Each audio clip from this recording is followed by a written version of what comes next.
Hi friend, I hope you're doing super well. So today I want to talk to you a little bit about the book of Nehemiah. So Nehemiah was in a political position, okay? He was a governor.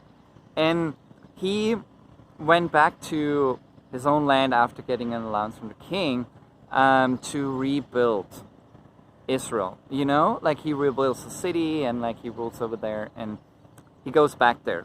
Which is probably a really hard job at that time because remember Ezra? So this is about around the same time, a little bit later. Ezra went back to rebuild the temple and take people and lay the foundation again. But now more and more people are coming back, right? And now he's in a government position. And he's supposed to rebuild that land. That's on his heart. So he follows that call from God because he felt like God really wants me to do this. And so he steps into that calling. Even it means like big challenges for him. Like he could have had an easier job probably just staying where he was and not taking on that job. But he chooses to take on that job. And then he does. Like he starts moving into there, okay? And he starts rebuilding the wall. And one thing that amazes me is like he's a very good leader because he puts people in charge like in their different positions and they work together. So they rebuild like the gates, like with the right people, the walls with the right people and whatever. But then something happens. The enemies around them, they are not very happy that this wall is going to get rebuilt, right? They're pretty mad. Like they're like, oh no, they become a strong ally. Oh, they become like a strong nation again. Like, so we can't take them easily over. And Nehemiah then kind of like tells the people, hey, why don't you guys all have weapons all the time with you? When you go into that situation, don't just go, like have always a weapon with you, because he heard that the enemies try to attack them and kill them and knock them out. So he's like, all right guys, we're working and we're ready for fight.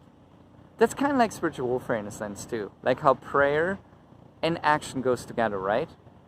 It's like we can't just like pray and not do anything, but we can't just do anything and not pray. So like they go together. So in Nehemiah, it's really beautifully shown like by a political man, right?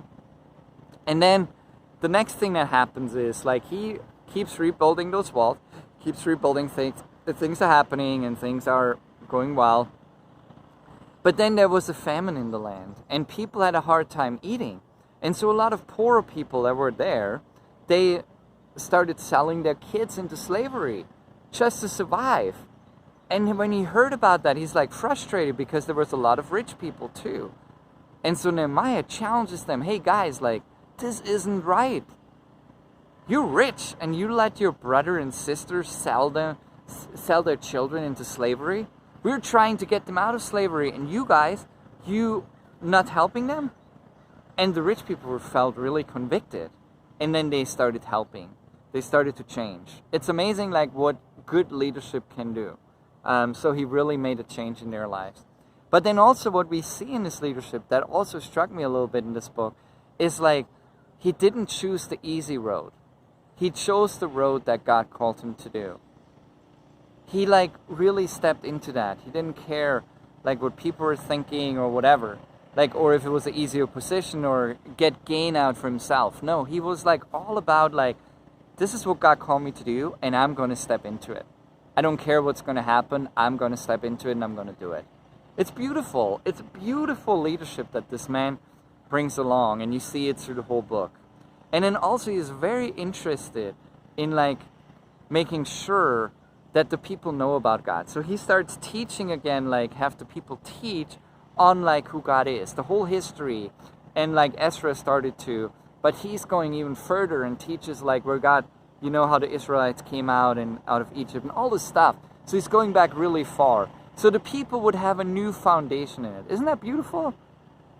This leader really has such a heart for God that he wants people to know.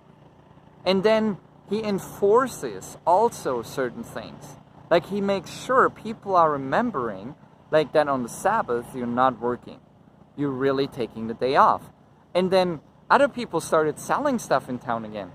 So he made sure that Friday night, when the sun was down, he shut down everything, like he shut the gates, and he made sure they stayed closed. So the merchants were outside then, and were like, we can't sell anything now. So they waited outside the door.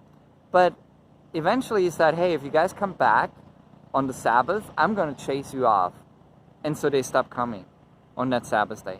So in his political position, he made a huge difference. It's beautiful to see. He used his power for good. Also, another thing that I thought was really interesting is how he really made sure people remember how God moves. So he set times of like celebration, and he set times of mourning.